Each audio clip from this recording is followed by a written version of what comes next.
From Fear to Freedom, Facing the Unknown. Welcome to today's episode of From Fear to Freedom, where we explore the mindset shifts, tools, and stories that help us live a more fearless and free life. I'm your host, Rishi Kapoor, and today we're diving deep into a topic that touches every single one of us. From Fear to Freedom, Facing the Unknown. The nature of fear.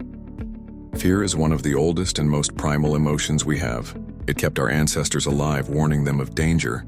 But in today's world, fear often shows up in more subtle ways. Fear of failure, fear of rejection, fear of change, and perhaps the biggest one of all, fear of the unknown. Think about it. How many opportunities have slipped away simply because you didn't know what was on the other side? Part 2. The prison of the unknown. The unknown is like a dark hallway. You can't see what's ahead, so your mind starts filling it with shadows, monsters, and worst-case scenarios. But here's the thing. Most of those monsters, they're illusions. We often suffer more in imagination than in reality. When we avoid the unknown, we lock ourselves inside a prison of what-ifs and maybes. Freedom lives outside that cell, but you can only reach it by stepping into uncertainty. Part 3. Reframing the unknown. What if, instead of seeing the unknown as a threat, you saw it as a doorway?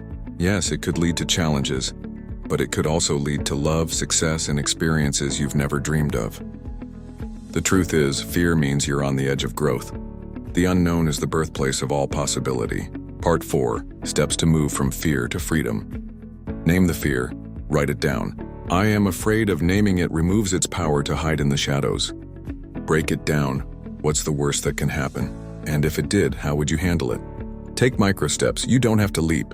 Just take the smallest possible action toward the unknown. Seek evidence. Look at past moments where you faced uncertainty and things worked out, or at least taught you something valuable. Anchor to your why. When your purpose is bigger than your fear, courage follows naturally. Fear will always be there, but freedom is on the other side of action. The unknown is not your enemy. It's your invitation to grow, to live, and to truly discover who you are. So today, take one small step into the unknown, because every act of courage, no matter how small, is a step toward your freedom. Thank you for joining me on Fear to Freedom. If this episode spoke to you, share it with someone who's standing on the edge of change. And remember, fear is natural, but it doesn't have to be your master. Until next time, keep stepping forward into your freedom.